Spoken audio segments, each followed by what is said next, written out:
Good morning प्यारे बच्चों। आज की ऑनलाइन क्लास में आप सबका स्वागत है। आज के वीडियो में हम सीखेंगे हिंदी सुरभिचार का पाठ नंबर 15।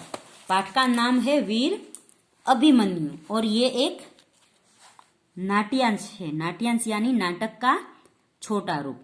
नाटक होता है वो पर्दे पर दिखाई देता है या पर्दे पर रचा जाता है और पर्दे पर हम इसे देख सकते हैं। तो इस नाटक में वीर अभिमन्यु की बात की गई है।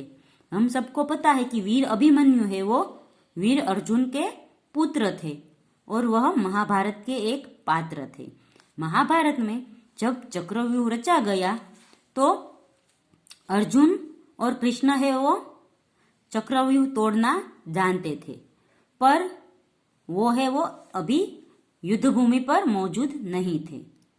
इसलिए चक्रव्यूह तोड़ने पर जब चर्चा होती है तो अभिमन्यु उसके दादाश्री युधिष्ठिर को कहते हैं कि चक्रव्यूह को मैं तोड़ सकता हूं, आप मुझे जाने की इजाजत दे।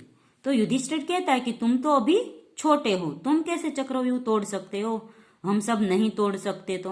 तो अभिमन्यु कहता है कि जब मैं अपनी माँ के पेट में था तब मैंने चक्रव्यूह कैसे तोड़ना है, उसके 6 द्वार कैसे खोलने हैं वह सीखा था, पर 7वां मुझे नहीं तोड़ना आता।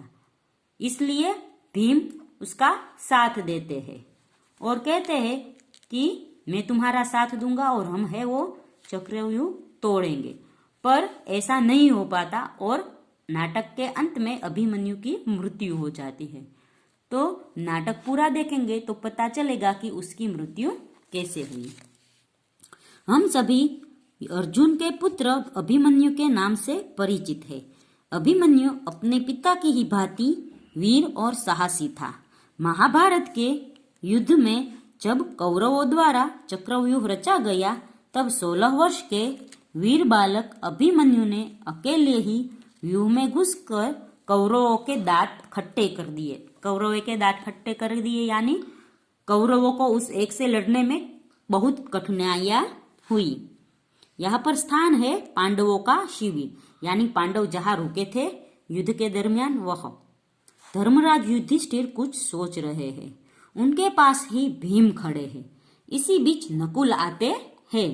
नकुल युधिष्ठिर से, भैया आज युद्ध का समाचार बहुत बुरा है। युधिष्ठिर, वह क्या नकुल? तो नकुल कहते हैं कौरवों ने दक्षिण में युद्ध आरंभ कर दिया है।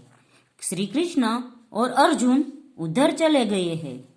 सहदेव का प्रवेश होता है। सहदेव युधिष्ठिर से, भैया गुप्तचरों से समाचार मिला है कि गुरु द्रोणाचार्य ने आपको पकड़ने की प्रतिज्ञा की है और इसके लिए उन्होंने चक्रव्यूह रचा है। तो गुप्तचर यानी छिपकर दुश्मनों की जानकारी लाने वाला, और चक्रव्यूह का अर्थ होता है कि अपनी सेना को चक्र के रूप में फैलाना और ऐसा करना कि उसका कोई भी द्वार तोड़ने में आसानी ना हो। भीम, चक्रव्यूह की रचना अच्छी बात है, देख लूंगा। युधिष्ठिर, अर्जुन को दूसरी ओर युद्ध में फंसाकर इधर चक्रव्यूह की रचना की है, इसमें कौरवों की अवश्य कोई चाल है। तो भीम कहता है कोई बात नहीं भैया, मैं उस चक्रव्यूह को तोड़ डालूंगा। भीम अपनी गदा घुमाते हैं। युधिष्ठिर, भीम तुम वीर अवश्य हो किंतु चक्रव्यूह नहीं भेद सकते यानी चक्रव्यूह को नहीं तोड़ सकते। तो भीम कहता है क्यों? तो युधिष्ठिर कहता है क्योंकि चक्रव्यूह तोड़ना केवल श्री कृष्ण और अर्जुन ही जानते हैं, पर वे दोनों आज यहाँ नहीं है। अभिमन्यु का प्रवेश होता है। अभिमन्यु युधिष्ठिर से, किंतु तात यानी बड़े पापा या बड़े पिताजी, यह अभिमन्यु तो है, मैं इस चक्रव्यूह को तोड़ने की प्रतिज्ञा करता हूँ, आप मुझे आशीर्वाद दीजिए। तो कोई अब चक्रव्यूह नहीं तोड़ सकता, तब अभिमन्यु कहते आप मुझे आशीर्वाद दीजिए, मैं चक्रव्यूह तोड़ दूंगा और प्रणाम करता है। युधिष्ठिर, मंगल हो पुत्र, भगवान तुम्हारी रक्षा करे। अभिमन्यु, मुझे आज्ञा दीजिए मैं चक्रव्यूह तोड़ूंगा। युधिष्ठिर, किंतु कुमार, चक्रव्यूह तोड़ने की कठिन विद्या। तो युधिष्ठिर घबरा जाते जब अभिमन्यु कहता है कि मैं चक्रव्यूह तोड़ूंगा। तो युधिष्ठिर कहते हैं तुम्हें चक्रव्यूह तोड़ने की विद्या आती है? अभिमन्यु बीच में ही, मैं जानता हूं तात, जब मैं माँ के गर्भ में था तभी यह विद्या मैंने अपने मामा श्री कृष्ण से सुनी थी।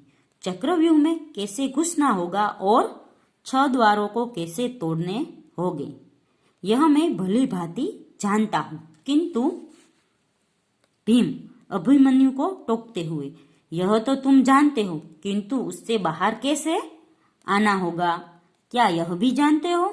तो अभिमन्यु है वो चक्रव्यूह के 6 द्वार खोलना जानता है, 7वां द्वार खोलना नहीं जानता और चक्रव्यूह से वापस आना भी नहीं जानता। अभिमन्यु, नहीं तात, लेकिन व्यूह के भीतर घुसने के बाद बाहर निकलना कठिन न होगा। सहदेव, कुमार तुम जैसा कह रहे हो यह कार्य वैसा सरल नहीं है। किसी बात का अधूरा ज्ञान हानिकर होता है। तो यहाँ पर सहदेव ने बहुत अच्छी बात की है कि हमें जिस बात की पूरी जानकारी ना हो उस बात को करना चाहिए या नहीं चाहिए, या उस काम को करना नहीं चाहिए।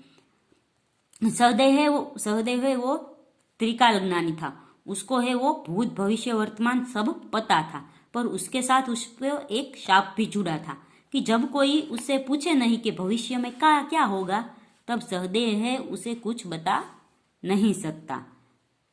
सहदेव को पता था कि जब अभिमन्यु जाएगा चक्रव्यूह में तो वो जरूर मारा जाएगा, पर सहदेव यह बात किसी को बता नहीं सकता था, क्योंकि सहदेव को इस विद्या के साथ एक शाप भी मिला था कि आप है वो किसी को अपने ज्ञान का कहोगे नहीं।